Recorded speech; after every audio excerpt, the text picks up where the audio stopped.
காசி தமிழ் சங்கமம் நிறைவு விழா ராமேஸ்வரம் பேருந்து நிலையம் அருகே உள்ள ஆலயம் விடுதி வளாகத்தில் நடைபெற்று வருகிறது. கூடுதல் விவரங்களை செய்தியாளர் ராஜ்குமார் வழங்க கேட்கலாம். வணக்கம். அதாவது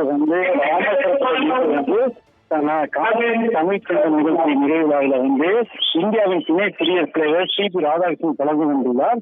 இதன் உத்தரப்பிரதேச மாநிலம் வாரணாசியில் மல்லாபாத் என்ற படித்துறையில ராஷ்டிரிய தமிழ் சங்கம் நிகழ்ச்சி கடந்த டிசம்பர் 20 முதல் 15ஆம் தேதி வரை நடைபெற்றது.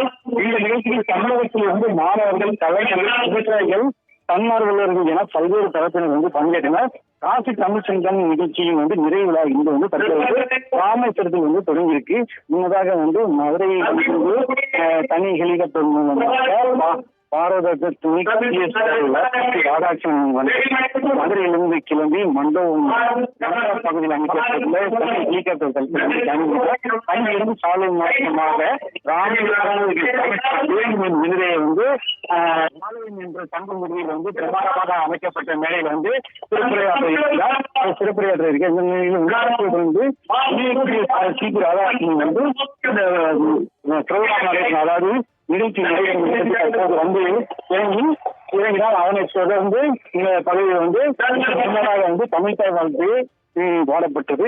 அதனை தொடர்ந்து இந்த நிகழ்ச்சியில் தமிழக பாஜக தலைவர் நயினார் நாகேந்திரன், மத்திய தகவல் தொழில்நுட்பத்துறை இணையமைச்சர் எல் முருகன், மத்திய கல்வித்துறை அமைச்சர் தர்மேந்திர பிரதான், தமிழக ஆளுநர் ஆர்.என். ரவி உள்ளிட்டோர் இந்த நிகழ்ச்சியில் கலந்து கொண்டிருக்காங்க.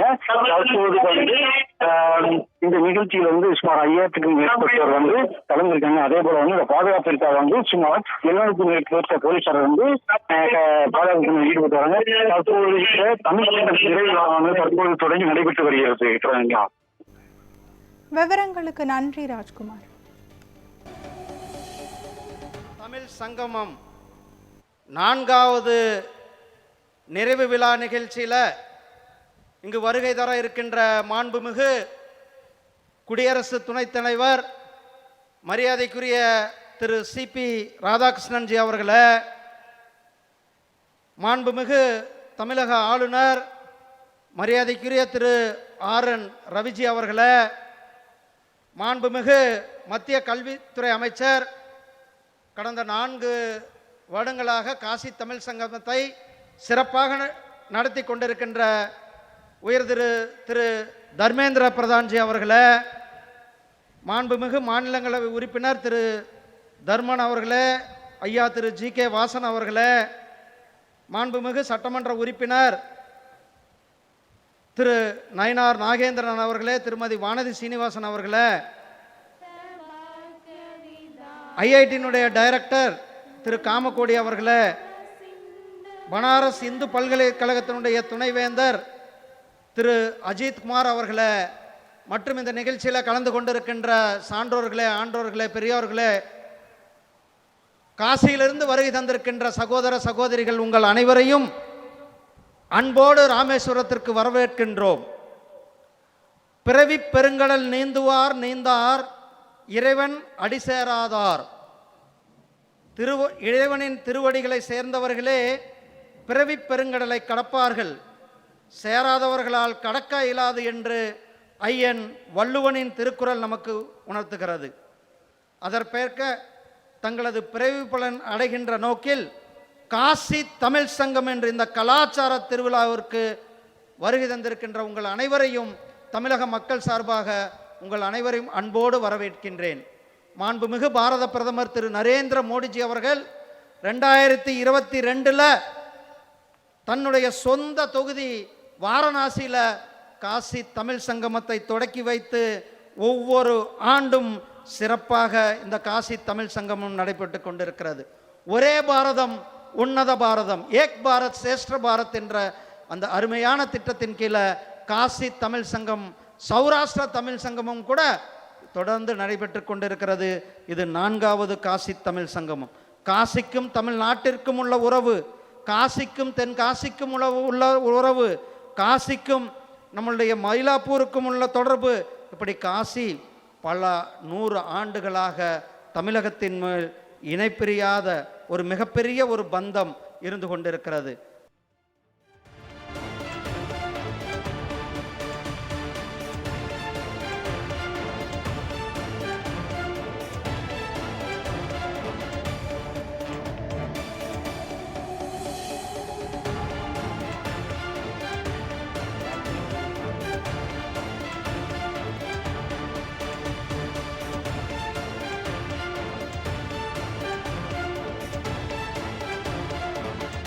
ஆளுநர் அவர்களே, நமது மாண்புமிகு கல்வி அமைச்சர் தர்மேந்திர பிரதான் அவர்களே, டாக்டர் எல் முருகன் அவர்களே, நாடாளுமன்ற உறுப்பினர்கள், சட்டமன்ற உறுப்பினர்கள் அனைவருக்கும் எனது பணிவுகலந்த வணக்கத்தை தெரிவித்துக் கொள்கிறேன்.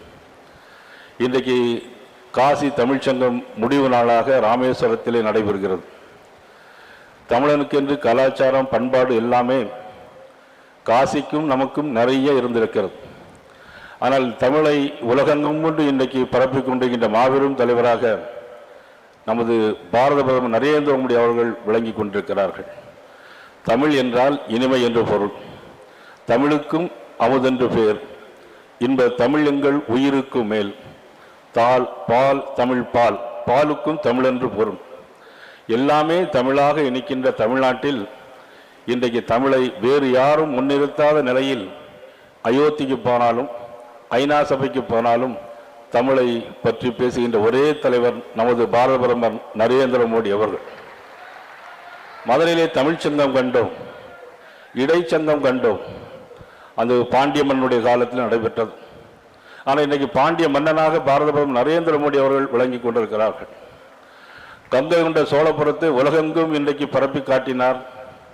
சோழனாக இன்றைக்கு உருவெடுத்திருக்கிறார். பாண்டிய மன்னனாக, சோழ மன்னனாக, இந்திய நாட்டின் வாழும் மூவேந்தர்களாக பாரத பிரதமர் நரேந்திர மோடி அவர்கள் விளங்கி கொண்டிருக்கிறார். தமிழ் என்று சொன்னால் அதற்கென்று ஒரு கட்டமைப்பு உண்டு. எப்படி ஒரு கட்டிடத்திற்கு பில்லர்கள் முக்கியமோ அதே மாதிரி எழுத்து, சீர், அடி, தொடை என்கின்ற இலக்கண கட்டுப்பாடுகள் உள்ள ஒரு மொழி 5000 ஆண்டுகளுக்கு முன்னாலே உள்ள மொழி. அதனால்தான் இந்த மொழி இன்னும் சாகாவரம் பெற்றிருக்கிறது. அதிலும் இன்றைக்கு ஆண்டவனுடைய வடிவாக இன்னைக்கு நமது பாரத பிரதமர் நரேந்திர மோடி அவர்கள் நமது தமிழை இன்னும் போற்றி மகிழ்ந்திருக்கிறார்கள்.